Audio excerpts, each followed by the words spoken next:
Mesdames et messieurs, bonsoir. Bienvenue dans ce flash spécial consacré aux élections générales en République démocratique du Congo.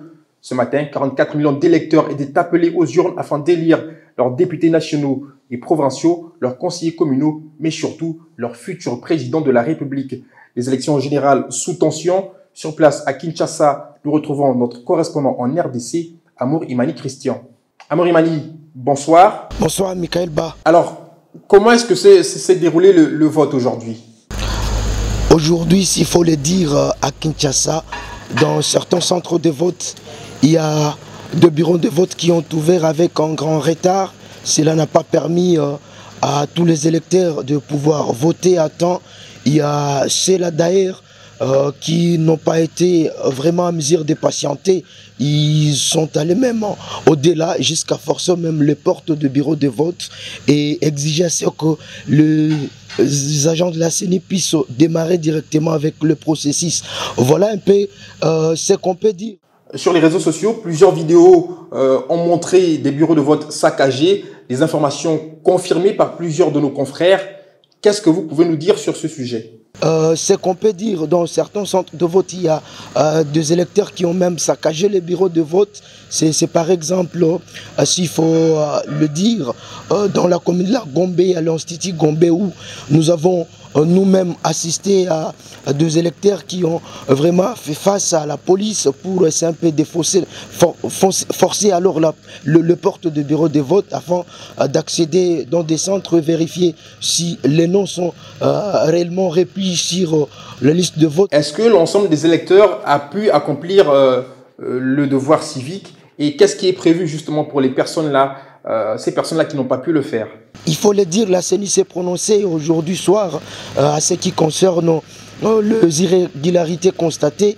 Par exemple, les retards observés aujourd'hui, la CENI a accepté et a dit que ces retards également étaient constatés par la CENI et a dit qu'ils vont voir dans quelle mesure répondre tant soit peu à ces différentes questions et préoccupations de la population et ainsi permettre à tous les électeurs de voter.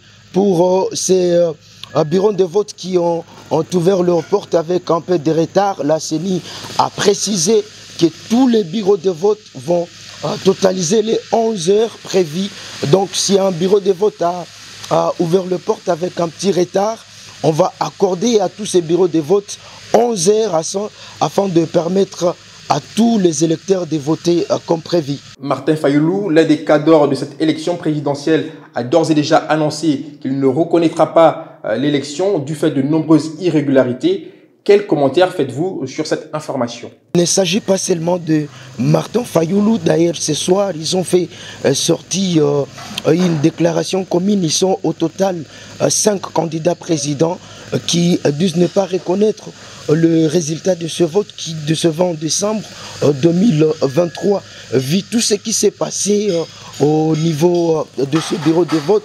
Les cas, s'il faut parler de ces difficultés, c'est d'abord, ils ont évoqué ces petits soucis-là de cartes d'électeurs pour certains électeurs qui ont des cartes déjà effacées, ils n'ont pas eu à voter. Il y a également ceux-là qui n'ont pas su retrouver leur nom sur les différentes listes placées devant le bureau des votes, mais également à ceux-là, ils ont évoqué ces petits soucis-là avec le retard qui a été observé lors de l'ouverture du bureau des votes.